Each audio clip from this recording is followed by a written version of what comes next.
Let's see what we got here. Make sure we pop up.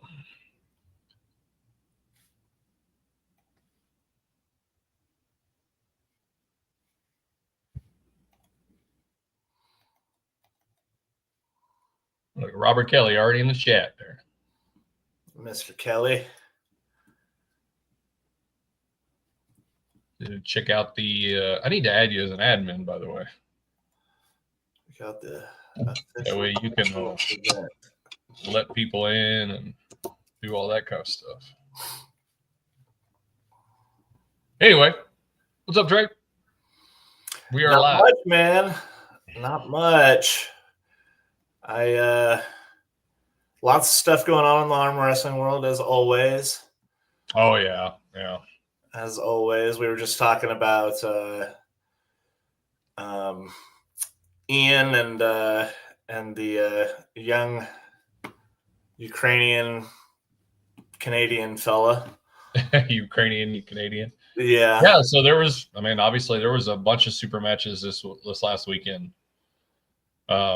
Austin Jennings and Little Popeye through their little Venom series events. There was a few super matches there. I was really excited about that Albert Ding one. Never did hear what happened there. You know, Albert's the nicest guy, and the dude's got a lot going on. So, I was kind of hoping for it too, but at the same time, I saw the match that he ended up having left-handed. So I don't know if it would have even ended up being interesting at all or not, but might have just been a blowout. Albert's something left-handed, man. Yeah, so, I saw the results of that one too. It was like I was rather surprised and was making me think that I didn't know who the other guy was after I saw the results of it. But right, yeah, I don't know. Yeah. So yeah, there's that. Jason Montgomery won his super match left-handed in the 176 class against Livingston. Oh, okay. And they did that one for rank. So now Jason is on the left-handed rankings in the 176. Oh, yeah, because he's a 54 guy typically, right? Yeah. He was at the top of the 54s there for a while. Yeah, and so now left-handed, he's close. He's like, I think he's in the top 5. I can't remember what Livingston was, but I think Livingston 3. was I think it was. Yeah, 3. so he overtook Livingston left-handed. So, oh, cool, good for him. And then who did Austin have a match with? Austin, What's up, Carolyn? Got Jerry Duro, Jose Garcia. What's up, fellas? So Austin had with Little Popeye.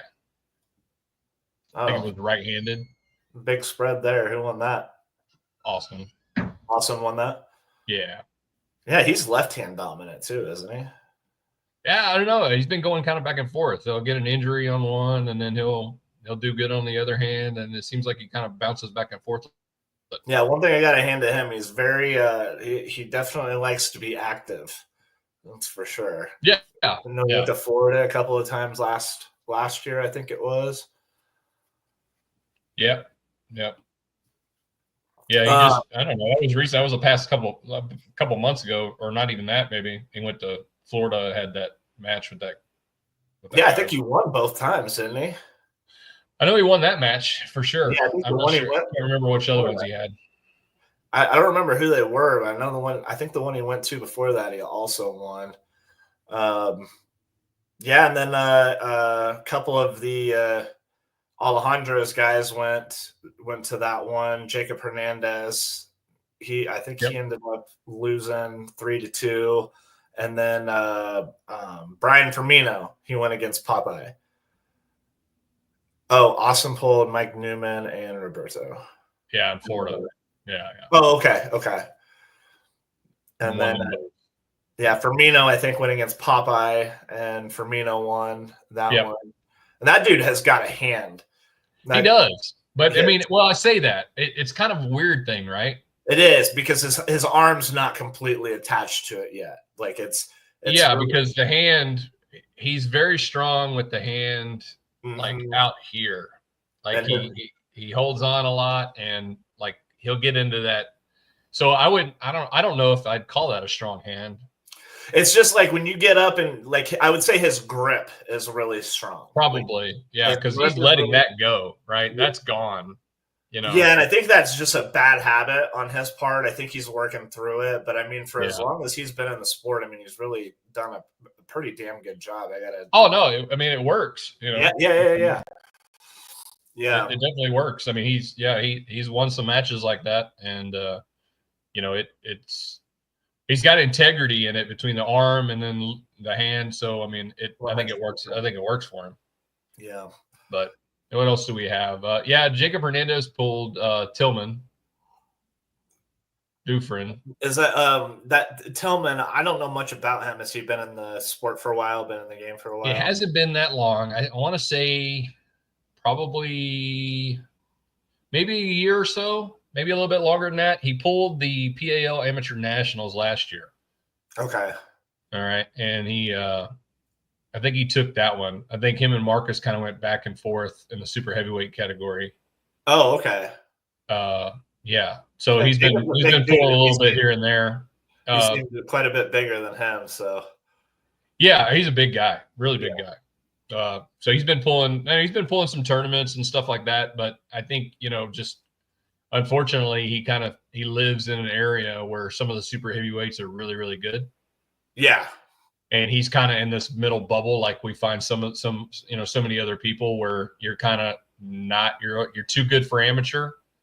Right. Really, for the most part, but then you're still getting kind of dominated in the pros a little bit. Mm-hmm. But I mean, strong guy, seems to be coming up pretty well. So, I don't think it'll be long before, of course, he getting out of your locale with some of those, monsters and stuff like that, the Herman Stevens and stuff like that, I haven't heard much from Herman Stevens. I don't think I follow him on anything, but yeah, I don't see much on Facebook or on social media or anything like that. But he pops up at events still here and there. Oh, okay. Yeah. Speaking of, did you was it just this week? This weekend, I think it was the Mac 1. Yes, I think it was. What I'm talking about? Mm-hmm. Or Mac 2. Mac, 2, I think. Major Arm Wrestling Championships. Yep. And then the table, Ian Carnegie's table. Mm-hmm. What are your thoughts on that? Man, I don't know. Here, I will tell you this. The one thing I do like about, I've heard Ian say it, and the one thing I think I respect about it is, like, in his mind, he's not trying to. I think too many people try to reinvent the wheel, right? Sure. And like for him, he's like, look, we're not. What you need? Oh, I got it. Okay, I can get it for you. He's like, I'm not trying to reinvent the wheel. I'm trying to do something completely different, which I appreciate, right? Because I'm kind of like a purist when it comes to these types of things. Like, I think slight variations here and there, but I think generally speaking across the board, we have a rule set that's already set. Whether you use IFA or WAF, right? Uh-huh. But those are established rule sets. Your tables are basically the same, on both sides with a slight variation, between tables. Like our combat tables are a little bit different on dimensions than, say, the WAF standards or like a Mazarenko. But, you've got the standard pads, stuff like that, right? There's a standard deal to it. I'll see if I can pull this up here just to kind of give context for this table. Yeah, but on that side, I don't know. I mean, I watched a little bit of it. Maybe I need to look at it a little bit more. I don't know. Like the few matches that, like, I know that match between Brandon Narcisor and Tyrion just got put up. And let me add this to here. There you go. Yeah, this is the new version, right? I think he's had a couple different versions that he's done. And I think he said the other day that he was still looking at making some other slight variations and changes, but this is what they used the last time. Real fascinating. And I'm looking at it and I'm thinking, I'm guessing the big point is to get rid of elbow fouls, or to really just nix elbow fouls out of it. All right, so here's a couple things, just if I'm looking at it kind of constructively, not being like critical, but I'm just kind of like things that I notice on my end. Okay, so the way you've got the outer edges and then it slopes down to your elbows, right? Yeah. Where the elbows pads are. Yep. All right, so now I don't know if this was like just part of it, but like in the matches that I watched, like the down ref was in the way a lot. I see. And I think with that downward slope, you're going to have to force the down ref to be standing up more, because you have to be able to see when that elbow touches that red border. I see. And don't quote me on the rules. I could be completely wrong, but I'm just speculating based on, I think if you touch the outer edge or something like that, it's like a running foul, a runner. Okay. So to be able to see that, you kind of got to be like looking down into the table, right? Yeah, it does look like it would be really hard to see.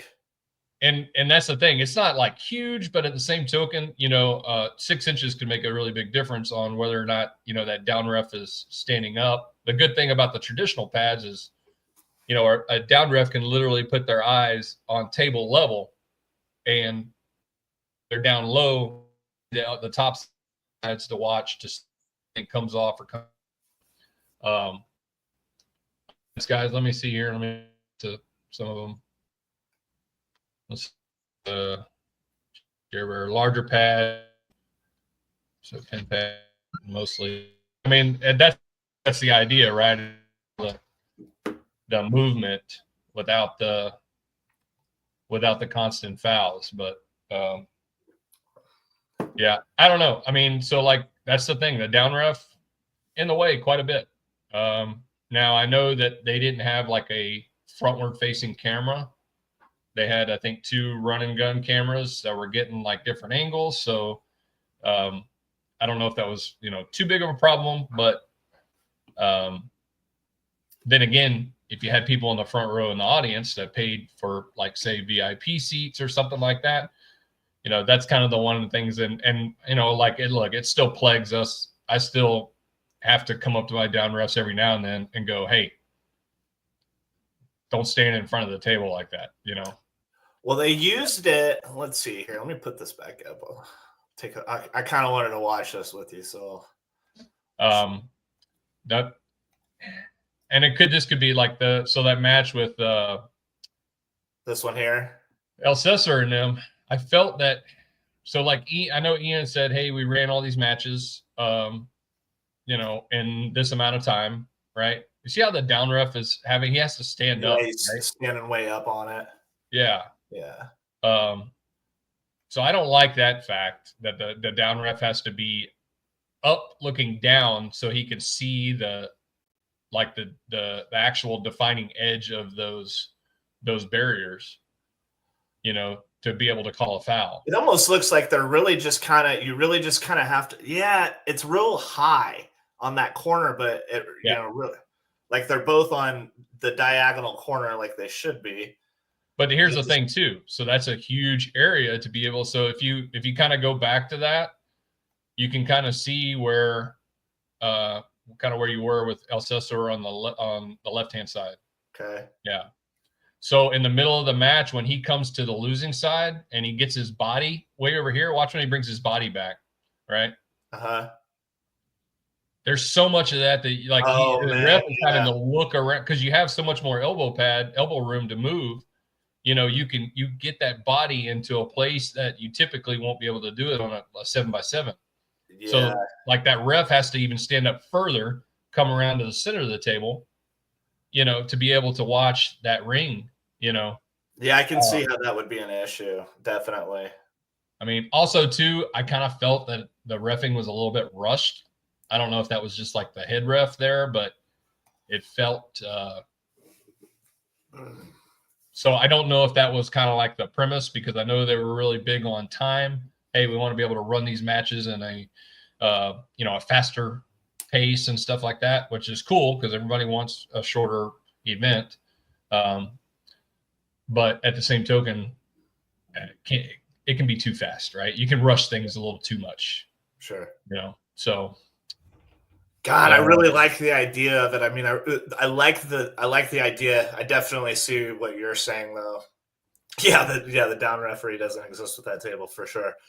But also, looking at it from both perspectives, the idea is to try to avoid anything with the elbow, anyways, right?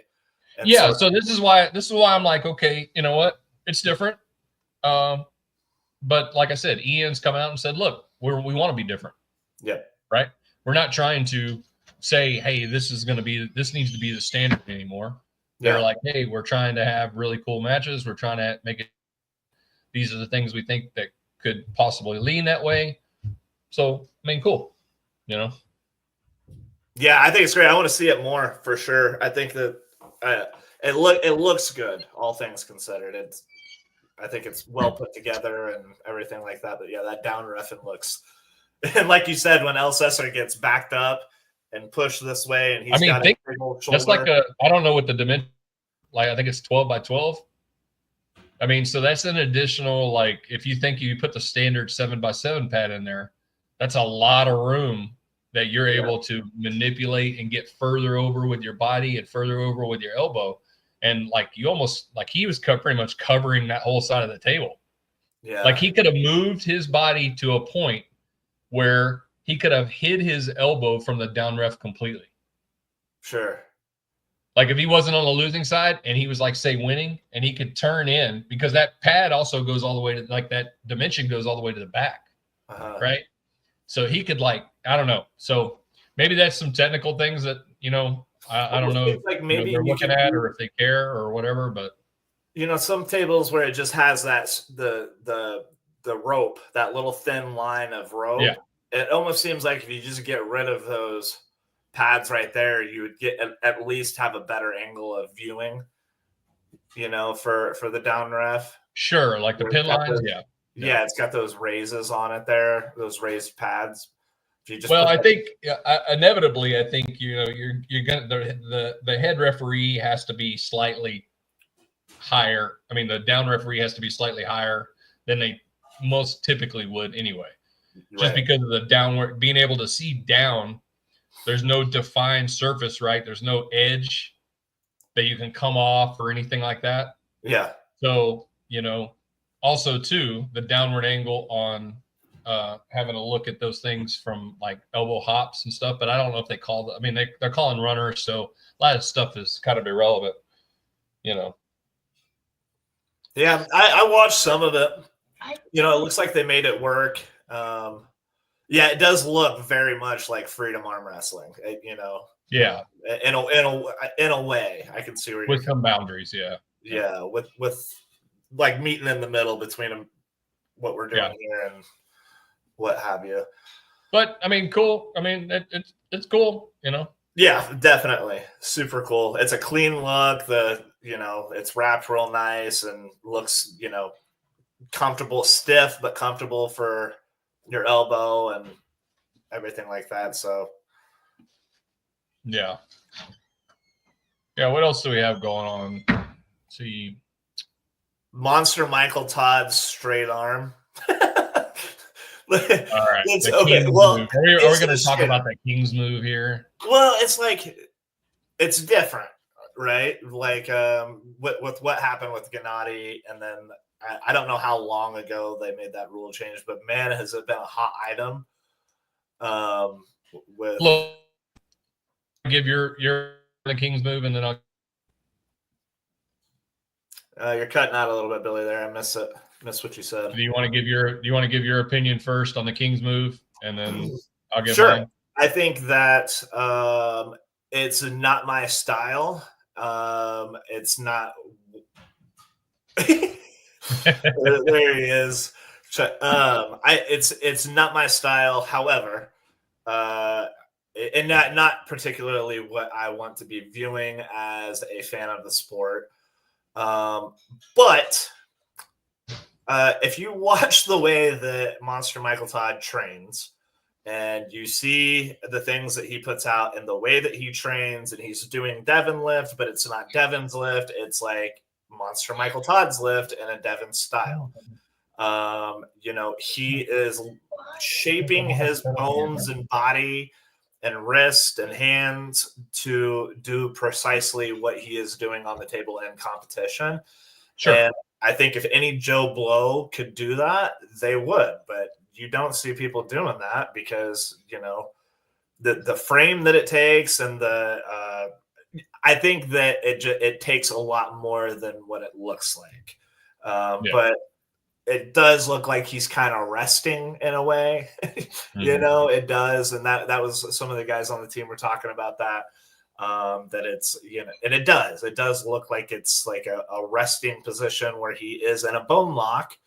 But it's like, but what does that mean? Because if it was my bone up there against Gennady, my bones are going to go like that. But you got to remember, it's not just a bone lock, right? So, like if he's at the end of his range of motion, whether it be from like bone on bone, calcium buildup, and everything like that, but that also means that there's also tendon and muscle engagement at the end 100%. Of that as well. Agreed. Right? It's not just boom, boom. So look,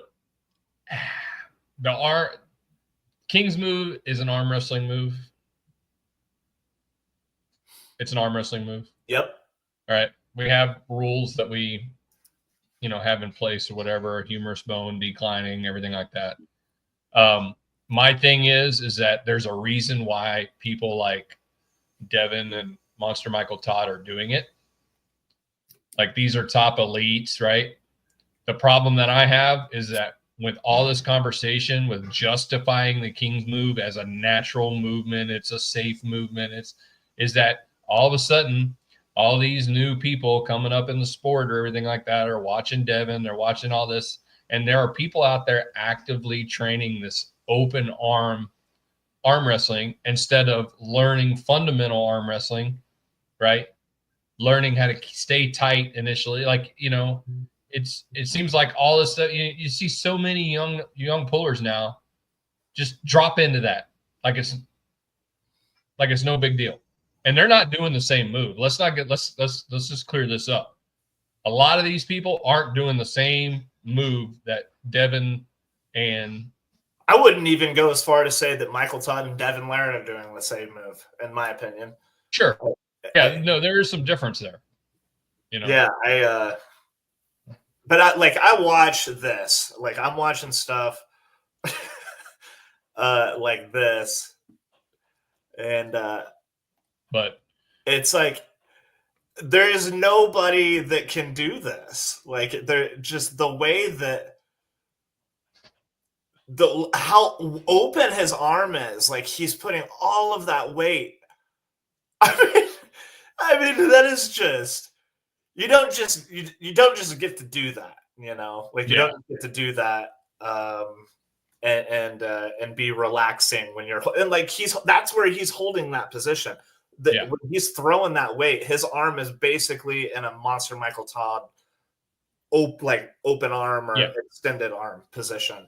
It's like, but that right there is slightly different than what we see, like what we see in the match with Gennady, right? That's not that open arm top roll, like that, what he's doing there with that side pressure machine is not the same, stretched out, slightly bent, But if you think, if I can get it, where the before the weight starts coming back to him, his locked position is precisely where he was. That's where he would stop Gennady. It's like almost exactly the same, where he would stop Gennady and he would be able to hold him there in that position. And in that movement that he's doing with 238 pounds, I mean, just everything, No, it's crazy. Look, it's wild. I mean, look, it's an arm wrestling move. I think if Monster Michael Todd and Devin and them want to use it, it's always going to be a controversial thing. We're always going to have this weird conversation. I mean, I tend to lead toward a purist tradition, like I guess I said, a fundamental stance like Giannis. Sure. like in mobility and learn. Like that's what my big problem is, that I just see so many new people, like even at practices. Like I'm watching practices with people that are like actively arm wrestling in this King's move, and I'm like, what are you even practicing for? Right. Like, so you're not practicing on staying center, staying strong, staying inside, anything like that. You're not working on developing those aspects of your arm wrestling. You're just like, okay, this is where I'm at right now, and this is where I'm going to stay, Right. And it's like, what are we doing here? But yeah, one of the things King's move is ugly, but you still have to pronate and keep your hand, otherwise you're dead in the water. Yeah. However, isn't it good? No. Yeah, and one of the things that at least I know I will tell some of our guys is just that, like, I don't want you to not like have that in your arsenal. But also, like, yeah, you want to get strong here first. sure, you want to be strong in the center first. Be strong, close to your body. Be strong there. But don't nix it. If you're in a super match for $1,000 and or what $10,000, and that's the last thing you have left to do, pull it out. Yeah, but that's the thing. Like, all right, so we're talking about people that aren't competing for $10,000. Well, I'm just hypothetically speaking. Well, look, there's so I'm trying to get my camera here. Yep. So if I'm pronating from here, right? Yep. Compared to a full rotation here, right? I'm gonna have. I mean, it's not even my pronation at this point, right? It's a full. I'm able to rotate the rest of my arm, which looks like a lot of pronation. Sure. Right. So yeah, when you see Devin and God, I'm drawing a blank. They got into that little after pull after the last one, right? And it's left-handed. Devin drops down, right? Wow. And he hits, and Terminator. Yeah.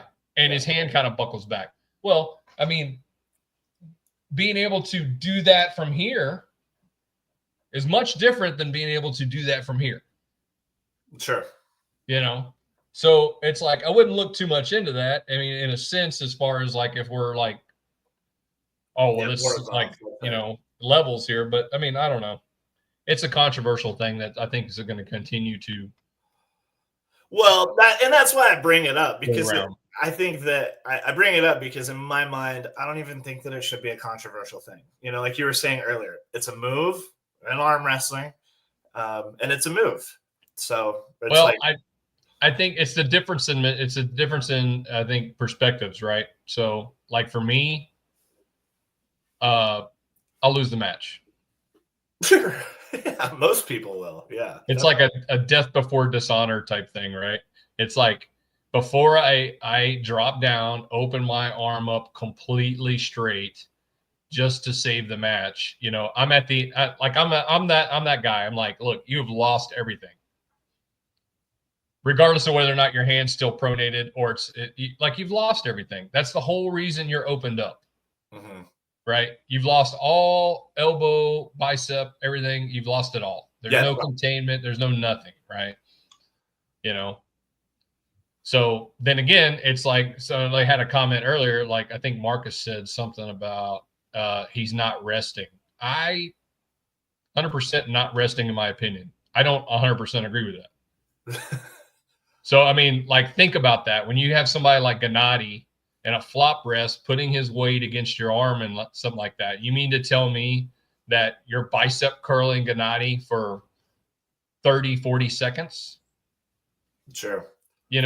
And you're able to hammer curl that with your pronation and all that kind of stuff. I just, why are we not seeing lifts like that, right? Why do we see just the momentary lifts? Why don't we see like guys like Michael Todd going, all right, hey, I can hold 120 pounds in the air for, 45 seconds, pronated. Right? There is some resting into these things. Like once you settle into some positions, there is, even in normal positions, right? You can get into a particular position where you can kind of let some things go, focus on some other things, you know. So there's some resting involved in these things.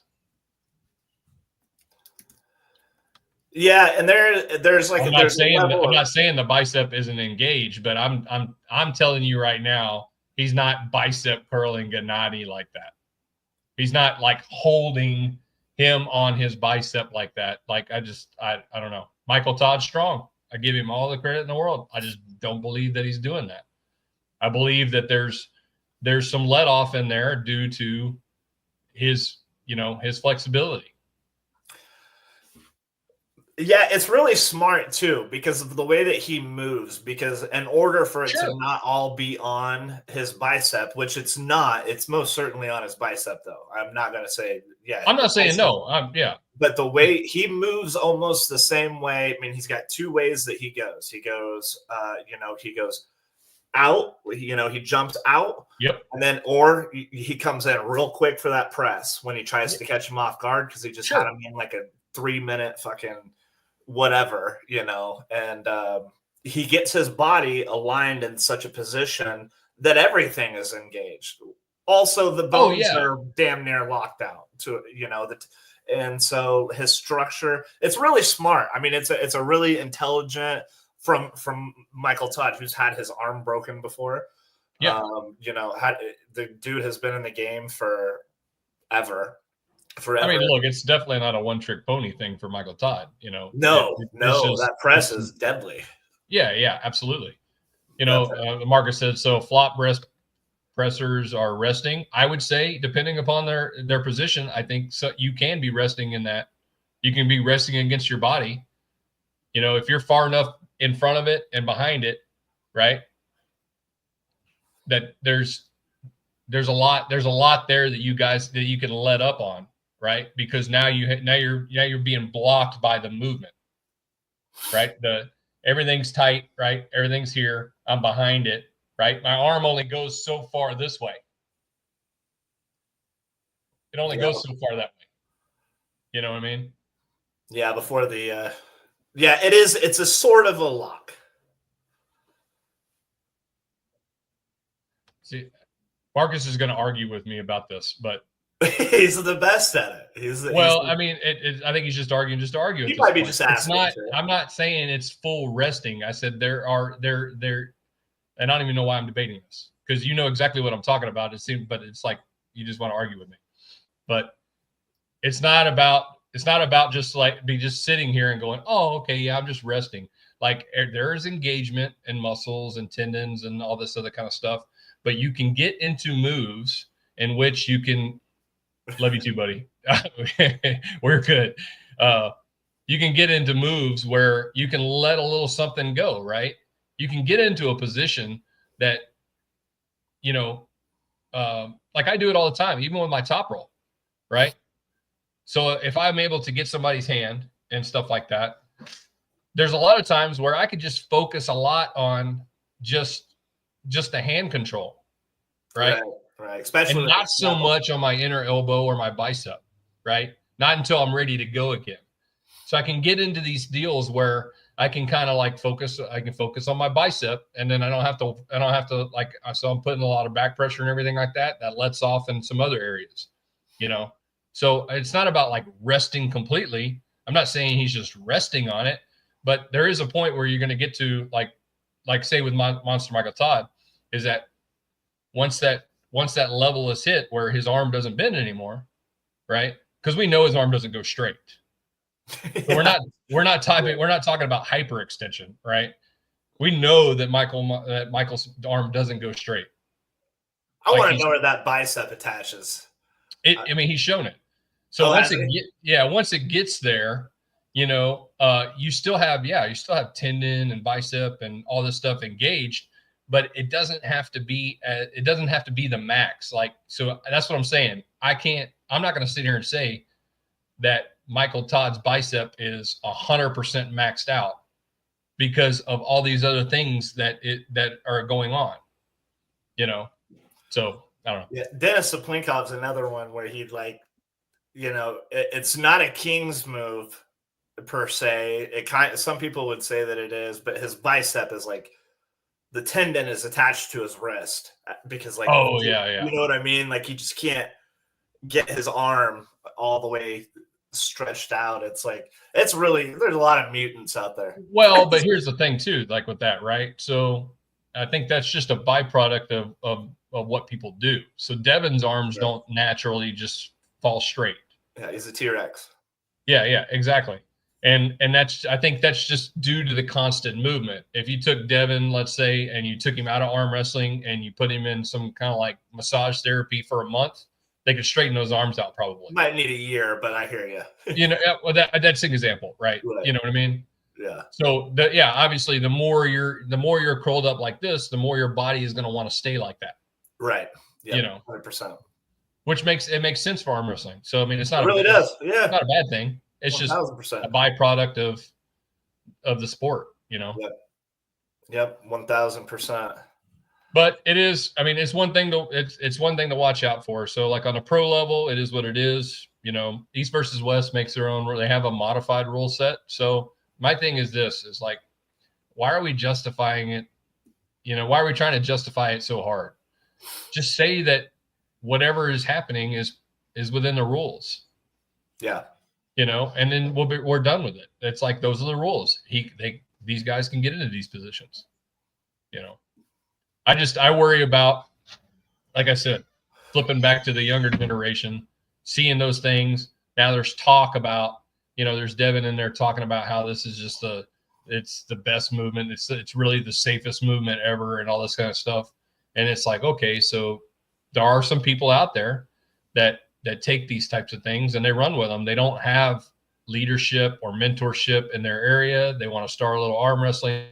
And the next thing you know, your videos guys are like, below the table with their arm like that. And it's like, that's not how you arm wrestle, Right. So, what is the latest on the World Series of Arm Wrestling? This thing that they've got going on, and I'm looking it up right now. I don't know. Greg's got a lot going on. The house. Yeah, he does. He has all these streaming things going on and stuff, but for arm wrestling specifically. So that's what it's called. That was the latest thing, was the house, right? Or did I say the first thing? There's been a couple other things since then. So he's got like this arm wrestling news network thing going on. Okay. That's 24. I don't know. That's where you pump your footage or something. And I honestly really haven't talked to him really closely about it yet. But so then there's the house. Now, one thing I can say is, now, if you've kind of been involved with the WSA since the beginning, locked and loaded, that's no filming, keep everything under wraps type thing, save it for TV. Well, that's kind of the same, seems to be the same thing that's kind of going on here. Not to like throw anybody under the bus. It was out there, but like, I know Jody came on to the 98% podcast a few weeks ago, a little bit kind of irritated because he's supposed to be supposed to be one of the coaches, him and Jamie Sheldon. Like, they kind of became like the spokesperson face of WSA and stuff like that. Yeah. And Jody's like, hey, what's going on with this? There's a lot of stuff coming, really good stuff coming up.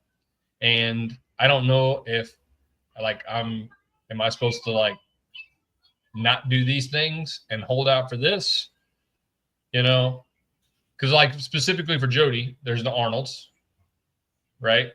Uh-huh. And then there were some opportunities that were, possibly with Knuckles up in a match and stuff like that were coming up for, possibilities. And they're right during the time that they were supposed to be filming.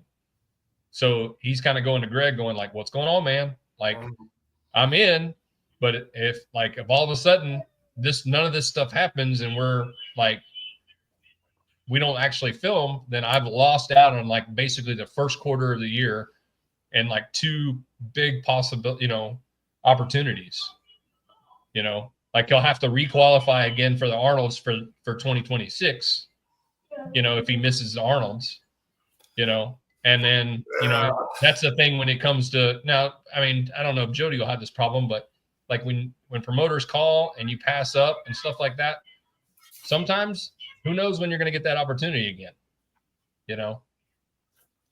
Yeah, 100%.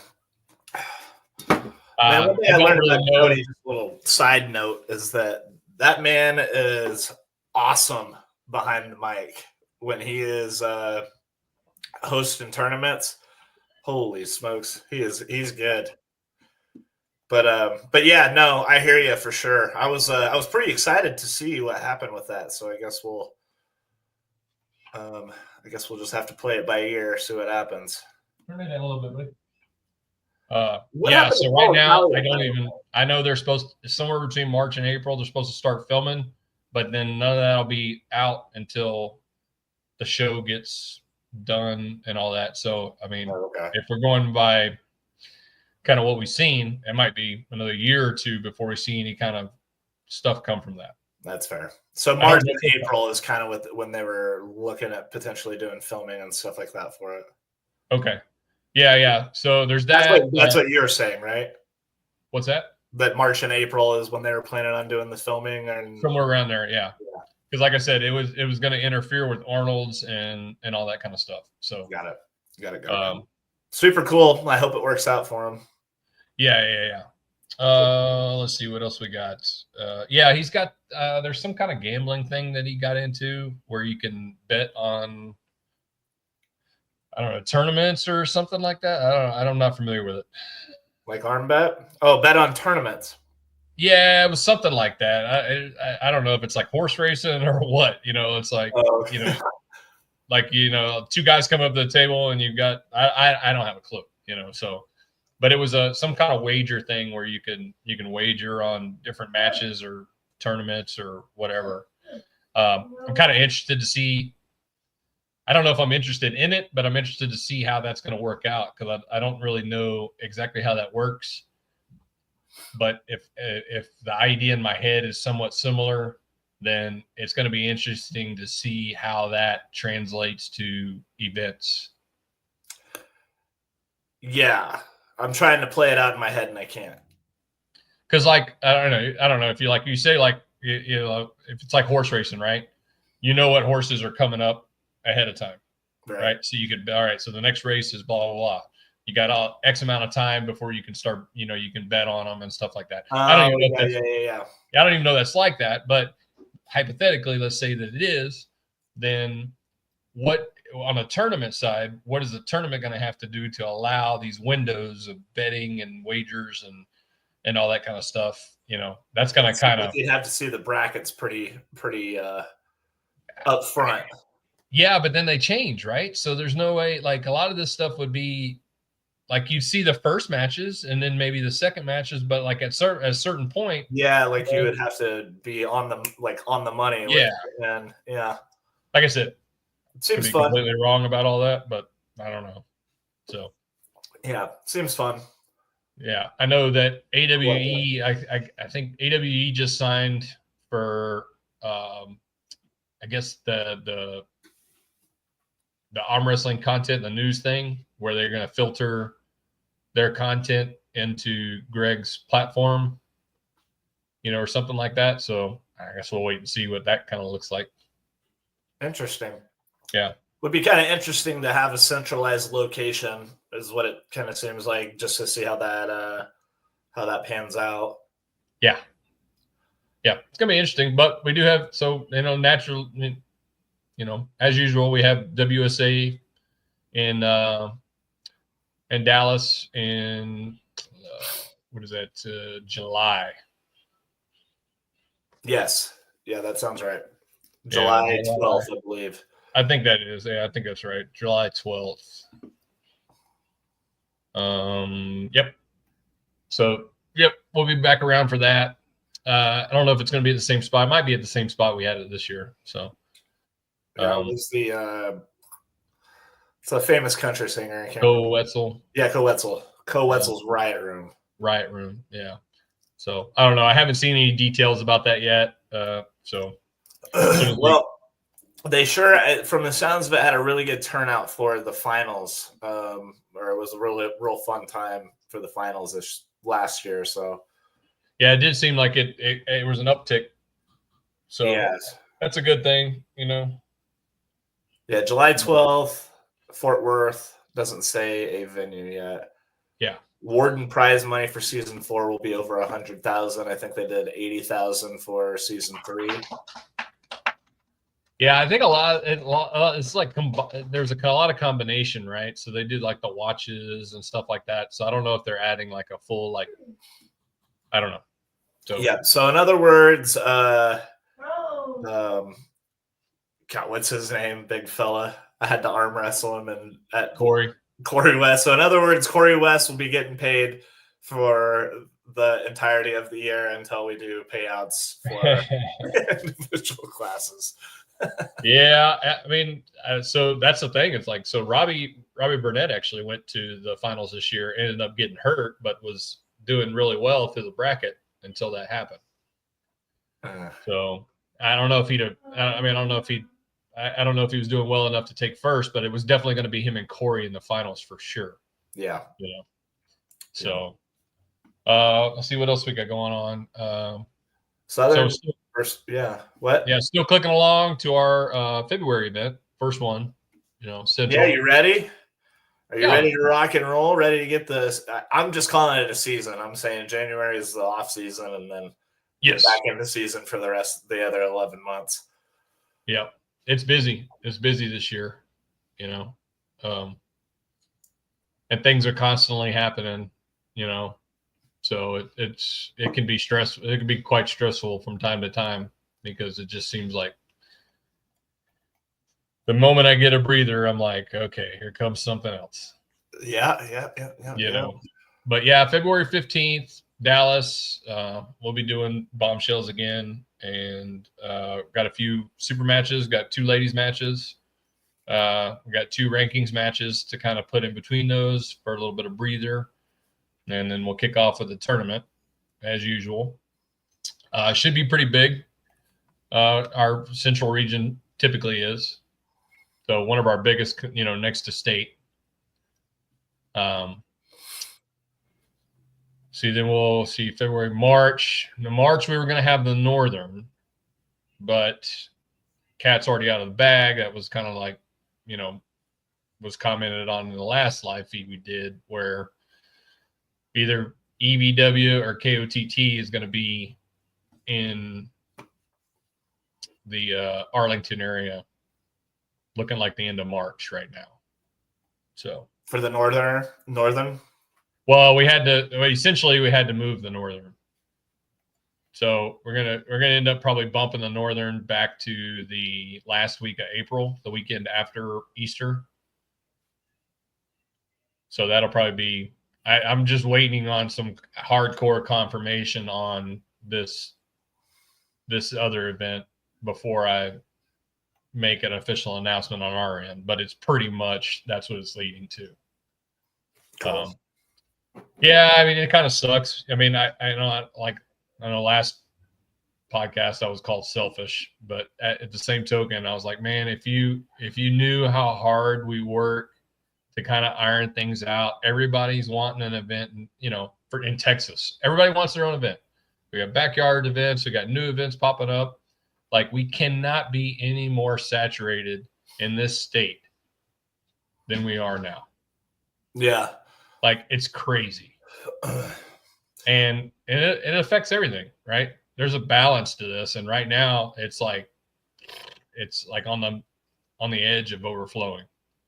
But people don't get that, and we still, you know, have the people wanting to throw their own events, so that's going to happen, and you're just going to have to muddy through it all. But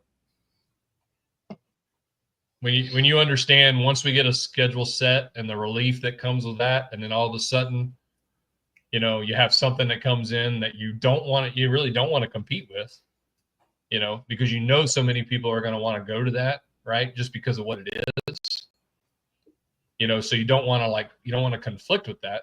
So then you have to uproot your schedule. And like this year was the first time, like we had our schedule set. I mean, months and months and months we're just like, all right, cool. So like anything comes up and it throws that off, it stresses me out. Oh, sure. As it would for anybody, of course. Yeah. I mean, it Yeah, it's stresses a different game.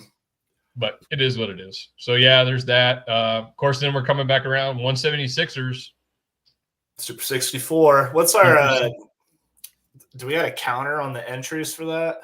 I want to say the last time Corey made an update, it was like 22. Well, we might have got a couple of people since then. I'll be 23. I just haven't done it yet. You're procrastinating? I'm procrastinating. Yeah. So, yeah, we're going to try to fill that thing. I mean, we have a lot of 176ers, and, San Antonio is a great place to travel to. So it's really it's a really good trip. May, 3-day weekend, Memorial Day weekend, right? So you don't have to be back at work Monday, stuff like that. So really going to be a good event. We're planning on kicking the Super 64 off at about 10 o'clock. All right. And then we'll be rolling with the tournament, the Southern qualifiers about 1, I suppose, then. Yeah. I mean, hypothetically, if we fill it completely, if the Super 64 fills completely, Corey estimates he should be able to get that done in about 2 hours and under 3 hours. So that would, I mean, we typically don't start our events till 1 anyway. So that kind of falls in line. Mm-hmm.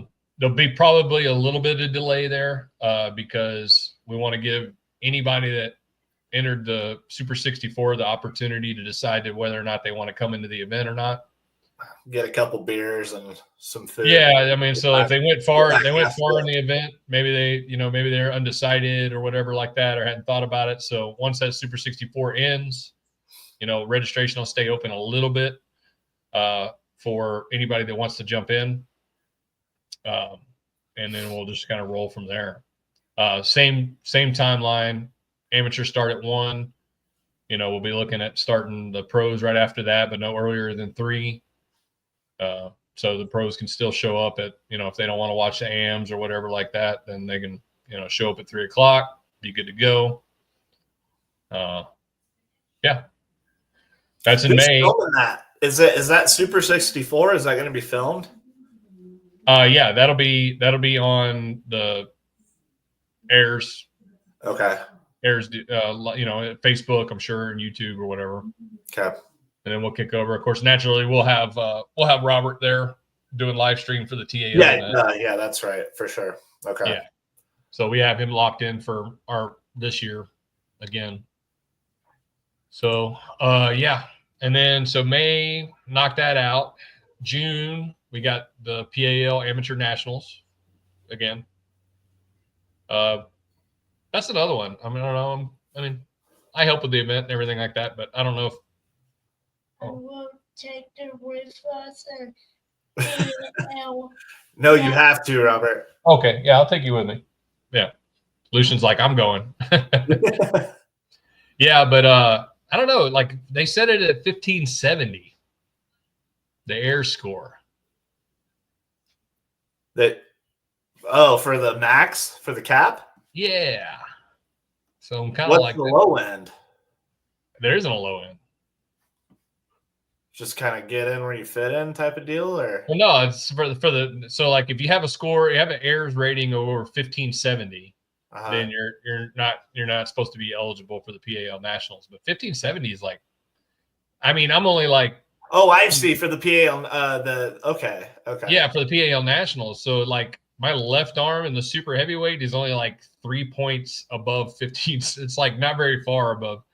So like my left hand for super heavyweight is really close to being able to compete in the amateur nationals. But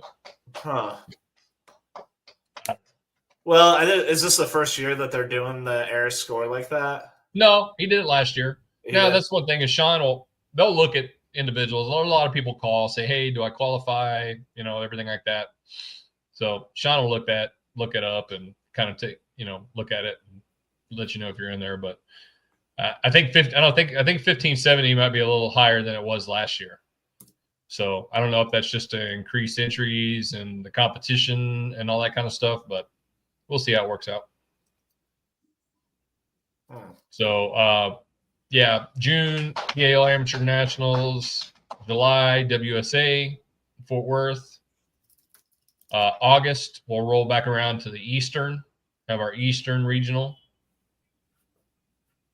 August, September, we've got unconfirmed yet, but probably going to be a PAL National maybe for the pro side. Yeah, I saw he was kind of teetering between whether or not he was going to be doing that. Yeah, I mean, it was a kind of a toss-up between going to Amarillo again and I don't know if that area is growing great. It's just not it's not saturated yet. So bring it to Austin. I don't know. I mean, dude, everybody. I mean, that's the thing. It's like everybody loves Dallas. It's like Dallas. I love Dallas. Yeah, Dallas is great. Cool too. So yeah, it's a hot spot for sure. Let's see, what do we got? September. Then we got a few other events. I think Jerry Duro's other event is in July. Battle in the Pines. Then we have the Labor Day Showdown on Labor Day weekend. Robbie and Dez. Of course, October we'll roll back around to pull in for Special Kids. And then November, Texas State out in El Paso. And December's usually off, but like I said, And you can find all of these on the Texas Arm Wrestling League page, right? Absolutely. So the last thing I want to do before we get off, because I think we've been on for a minute. An hour, I think. Yeah. So I don't want to keep you too long. So I know I made a couple of announcements about a new sponsor we had this year come on board. So it's Infinity Functional Performance. All right. Owner's name is Glenn. Reached out to me. Super interested in arm wrestling. We talked about it a little bit, I think, on the last one. But like I said, they're like basically their name is what they are. What you can think of in functional performance. They do everything from, hormone to. I mean, if you want to get, you want to do anything. Therapy, hormone therapy, personal training, everything. Peptides, red light therapy, massage therapy, chiropractic, physical therapy, the whole sports nutrition, everything. So they have access to personal trainers, and I mean, just basically turnkey everything in athletic performance or well-being that you could think of. So a couple of the things we talked, everything like that. They wanted to be a sponsor. So along with the league sponsorship, what we were planning to offer is, so we're going to have overalls at every one of our regionals this year. Right and left-hand overalls. Those overall winners will be presented with a $500 coupon or credit to specific services that IFP offers. So if you're an overall winner, you'll be able to have this. You'll have this coupon or credit, and you'll be able to go to them. They'll give you a list of the services that fall into this category that you can take advantage of, and you'll get a $500 credit towards what you plan on doing there, whether that be chiropractic or whatever. So that's one cool thing that they're going to do for all the overall winners. So that's 8 overall winners for the year that will receive that. We negotiated putting together a package for one of the Texas ladies that will be randomly selected once we get that package together, and they'll receive a package of credits and benefits and discounts and stuff like that. Because realistically, I mean, we negotiated all that stuff for the overalls. So unless a guy lets a girl win the overalls, like none of the ladies are going to win an overall. So we were able to kind of sneak that in there, and I say sneak it in there, negotiate it in there, a package for one of our Texas ladies, Texas specific. So, and then on top of that, everybody that competes at a TAL event will get a yearly free annual membership for 1 year to IFP, which gives you, as a member, you get discounts and, first dibs on services, stuff like that. A lot of extra perks with the membership. So everybody that competes, just simply enters, will get a 1 year membership, and it'll be a rolling 1 year membership. So if you don't compete until May, it'll go until May of next year. Very cool. Yeah. So you'll be able to receive discounts and incentives, be like I said, the first to know these different things coming up, like you would get with any typical membership, so that's really cool. They're looking at, jumping all into this. So they should be, or they're planning to be at the event in February, handing out info, everything like that. We should have, hopefully by that time, we should have cards that we'll present to everybody that enters, that will have like a QR code and information, so you can go on and start your annual membership, start getting those discounts if you want any services through them. And yeah, so they're looking at doing a yearly thing. So, if everything works out and everything like that, then they'll be back around next year, and just keep pushing forward. So really cool sponsor. It's awesome. IFP. Yeah, IFP.life. It's been scrolling down to the bottom. Go check them out. Infinity Function Performance. They have Facebook, YouTube, Instagram. Give them a like and a follow. Check them out. They're putting out constant videos every day with services they offer. There's so much stuff, man.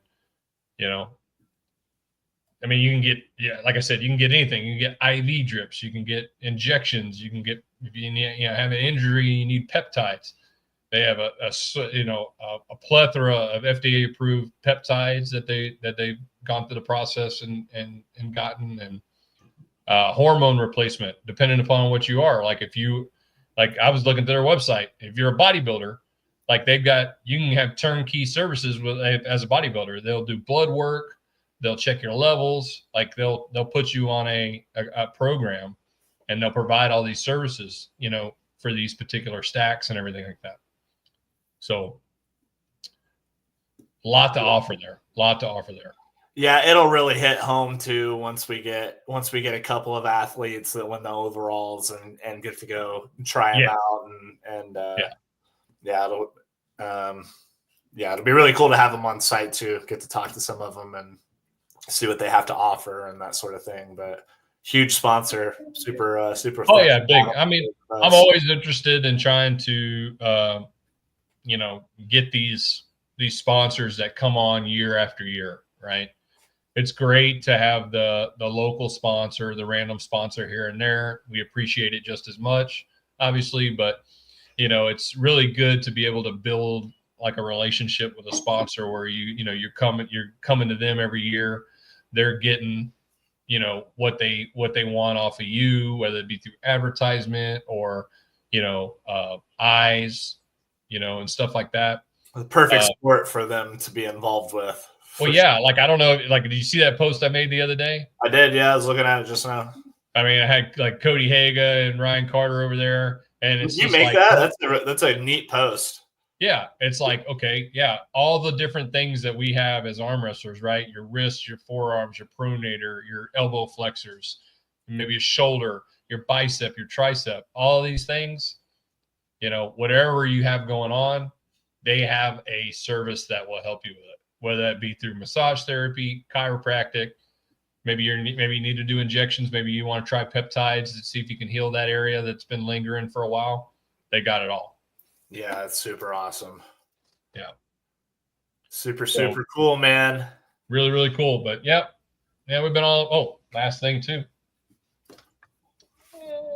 Let's see if I can get this on screen. So got our new batch of lion straps in for the new year. So our tournament straps and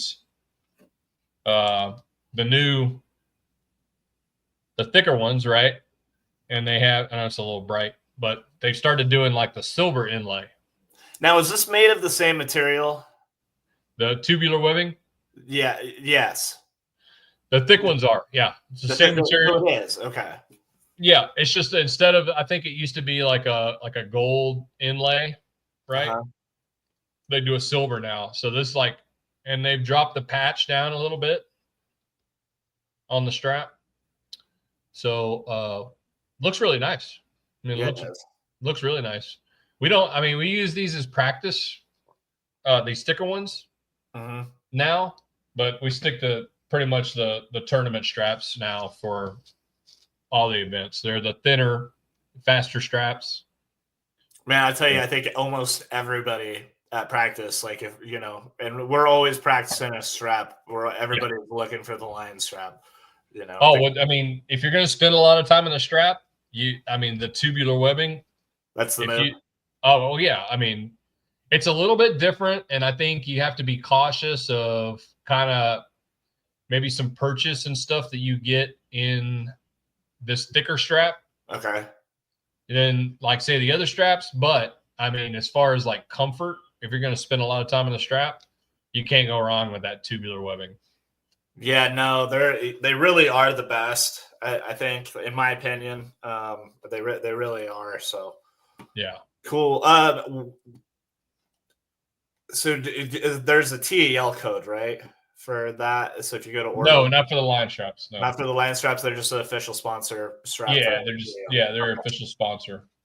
Yeah, and then they just go at linestrap.com. Yep, linestrap.com. They have a lot of the new OG. Like the thick tubular straps are back in stock. A lot of the colors that they have.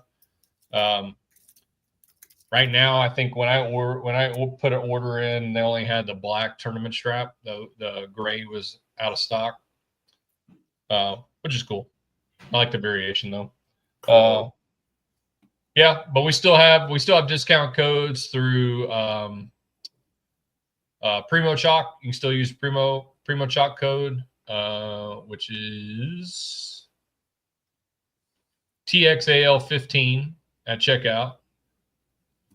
All right. We still have I think I checked the other day, we still have an active, what is that? Arm Sport wrist ball discount code active. Of course, now we have, Alvin Dunn. He's making really cool handles and stuff like that. Creative things, that's for sure. Yeah. So I got a set of his new wrist wrench, basically his wrist wrench handles that have the hand in it. Yeah, I saw Leroy Walker got one of those from him and was putting up some posts about them. Yeah, it's really cool. Yeah, I mean it's pretty much perfect. I was talking to him the other day that there's some slight changes that I think I would make to it. But I mean, the way it is now is pretty much, on point. It feels really good in the hand, really attacks the, kind of hits the fingers with the hand grip. Mm-hmm. The only thing I would have changed is the anchor point for the strap. So like when I use my typical wrist wrench strap, I roll it up so that the moment I pull on it, it's already pulling out. Right. So the anchor point on these, I think, is maybe a little too high. It could use to go a little bit further down around it, so that when you set into that, you get that immediate pressure. Yep. That pulling out. But yeah, other than that, I mean, it's a great handle, and they're heavy duty too. So yeah, they look like it. Yeah. Do you want to go? But other than that, that's about all I got today, man. Nice little talk. Come on here. Try to stay a little bit more frequent. Cool. Yeah, well, thanks for inviting me, and we'll see you on the next one then, Billy. All right, buddy. Be talking soon. All right, man. Coming up. Later. Later.